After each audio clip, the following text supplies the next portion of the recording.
Okay, I have to do it this way. So good afternoon, everybody. I'm Tobias Strauch, and I'm happy to talk about MRPHS enabling transaction-level deductive formal verification through PDVL. The key challenges in verification are we need to verify digital systems faster. Verification needs to be more efficient on system level, and we dramatically need to improve hardware-software co-verification. Therefore, we need using faster methods and verification reuse through abstraction and refinement. I think there's a huge potential in deductive formal verification, and I designed a language called PDVL, which enables verification reuse through abstraction and refinement. Let's talk about relevant languages in this context. System C is generally considered as a transaction-level language, but I'm not happy with the way the transaction-level concept is implemented there. Verilog is basically a sum of all language, but there was hardly anything new at that time. And an interesting language is E. It's an aspect-oriented language and is a root source for UVM. You can find the specification of the programming design verification language on my GitHub account. So traditional hardware description languages have processes, and we encapsulate conditions to conditions, data paths to data path, assignments to data paths, and the rest of it is one way to express a transaction. We use clusters to define the code, and we can join clusters into other clusters. Then we generate a system Verilog hierarchy, module hierarchy, and we can join these clusters into the system Verilog hierarchy. RISC-V was there before, PDVL was there before I got aware of RISC-V, and ISA memory was one target for when I designed PDVL. So we have a nice example here, RISC-V, an executable spec. The instruction, the indirect jump link register instruction. We see the data path output is, in this case, written in the destination register. We see how the data path output is calculated here, and the next program counter value is basically plain vanilla Verilog. The transaction is then defined with a condition and various data path assignments. You can see examples on my GitHub account, and also, more importantly or interesting, the RISC-V executable specification. Another example, for example, complex number multiplication, let's call it killer mult. You decode an instruction, and then you have a condition set to be true. The data path is again reusable plain vanilla Verilog code, and the transaction then tells you that once the instruction is true, we have different data path assignments. So the language will cover programming aspects. So the firmware will be, we will have transaction level. We can express programming issues with transactions in the future. The language is built on top of system Verilog, but we can also build it on C. That's basically a no-brainer to do that. It helps you during the design process because it's aspect-oriented, and we have seen an example of a human-readable and machine executable spec. There's no routing involved, etc. But the main purpose is verification. And for example, in the dynamic verification world, it's good for, I propose a technology called inside-out verification, which will be an alternative to UVM. And for static verification, I'm talking about deductive verification today. And it's an alternative to system Verilog assertion-based formal verification. And I call it assertion-based verification. That's a traditional name for it. PDVL has a transaction-level hierarchy instead of a module hierarchy. I don't have time to talk about it too much today. MRPHS is a compiler. It's free and open source. You can find it on my GitHub account. PDVL is not a DSL, so you don't mess up the design flow. It's not limited to CPU architecture. Any digital design is possible. So let's talk about deductive formal verification. When it comes to formal verification, Wikipedia differentiates between model checking and deductive verification. We see in the model checking section words like system verilog assertions and SMT provers, solvers, and in the deductive verification section we see languages like Isabelle, or we see the Quark proof assistant. I'm not an expert in this, and I don't think that I can explain it properly. Then I'll show an example. I'm using the ROC prover, which is formerly known as the Quark proof assistant. It's a formal proof management system, and based on the specification language Galena. It's free and open source. Here we see an example of an inductively defined proposition. Let's say we want to define a natural number. It's either 0 or it has a predecessor.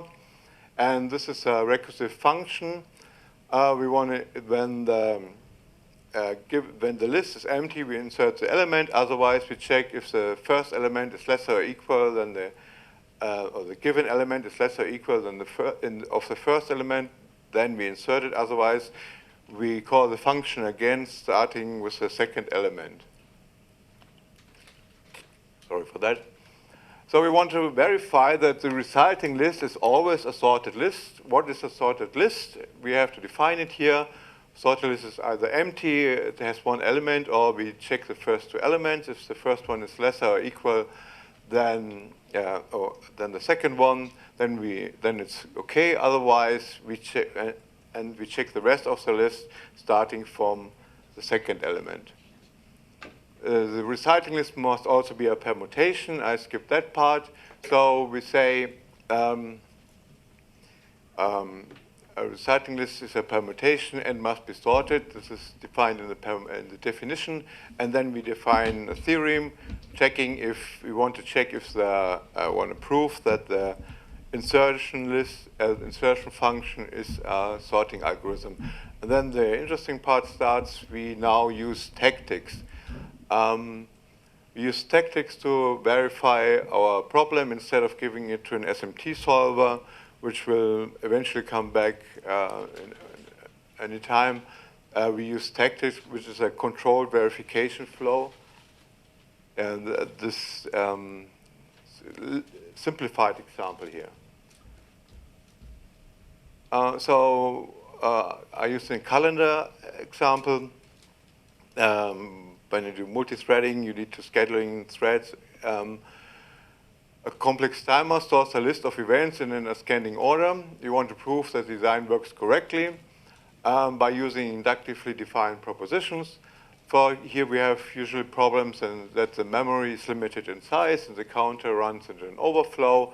This is why you need to join a virtual memory or a virtual counter. Actually, I should have used unbound memory, and unbound counter would be a better way to express it. But the question is, can assertion-based verification prove the correctness here? Another example is sequential equivalence checking. I talked about the executable spec. With RISC-V spec, you can generate a Galena model out of it. We can manually enhance it, pipeline stages, etc. I hope one day we can use transaction-level synthesis for that. Then we have a custom RISC-V spec, and we can convert this into a Galena model. And then we can use sequential equivalence checking in the ROC prover using tactics. Here again, instead of using an SMT solver, which it's a questionable runtime, we can use tactics for a controlled verification flow. You can go up to SOC level and generate the Galena model, and we can generate a synthesizable system Verilog code. I have worked on different examples like calendar deadlock checking, AES design, entropy, constant time, and sequential equivalence checking. Here again, the question, can assertion-based verification prove the correctness of these examples? I have a paper for the date 24 conference, being PDVL verification date.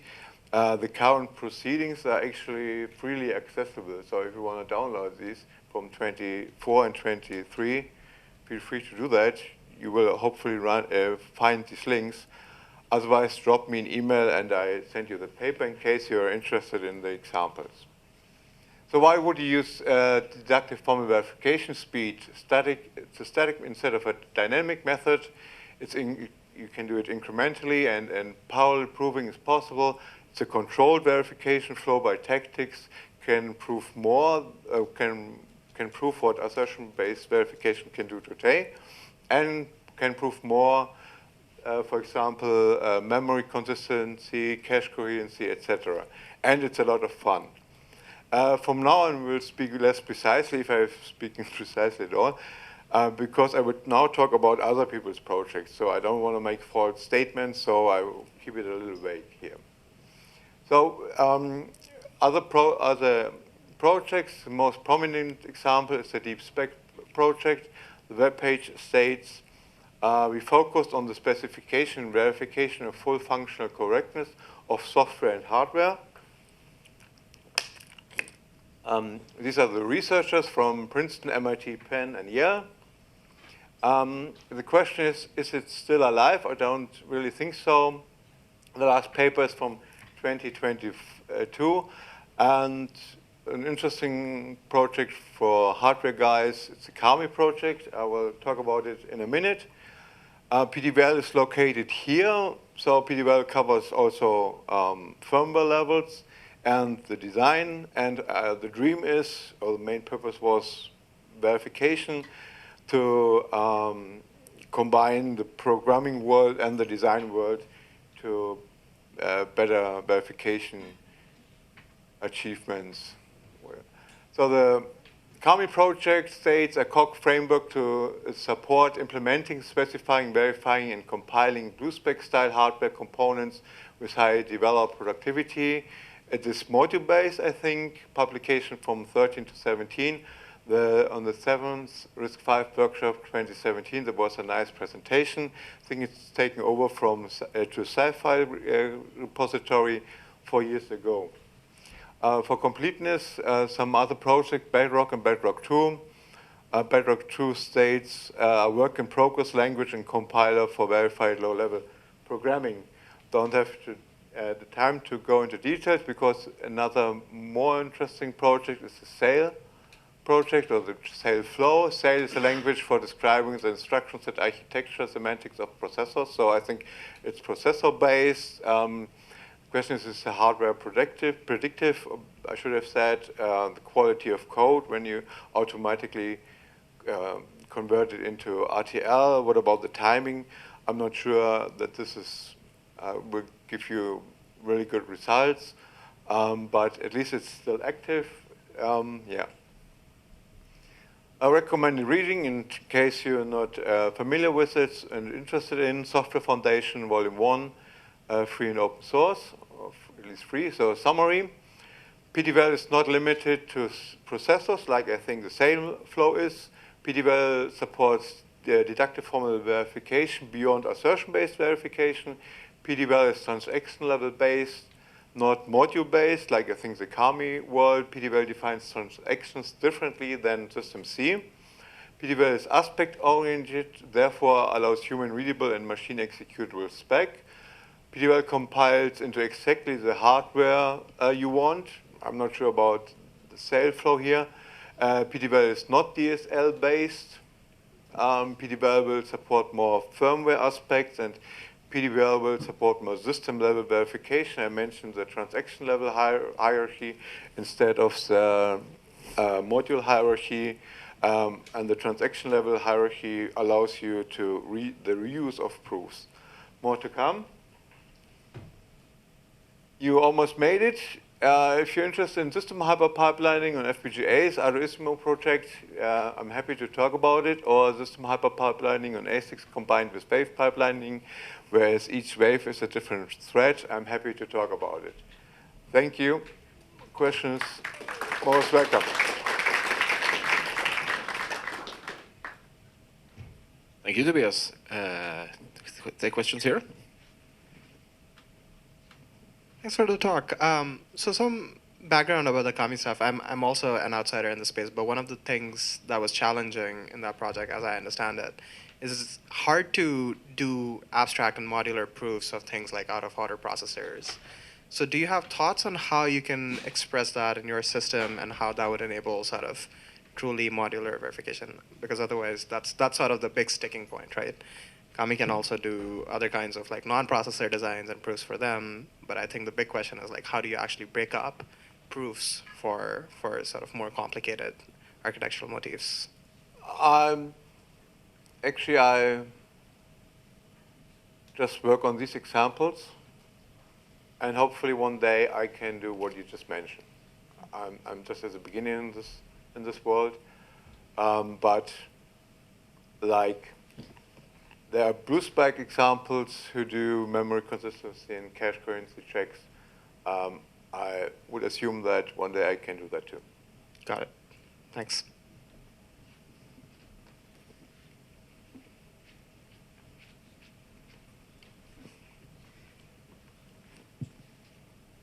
Thank you for your talk. I have a question about when you do the bi-simulation proof. How does the user express the relationship between abstract state and concrete state? So if you have your transactional level model and your RTL implementation, how do you express the relationship between the abstract state and the concrete state in your bi-simulation proof? The concept is that, the point is that it's not a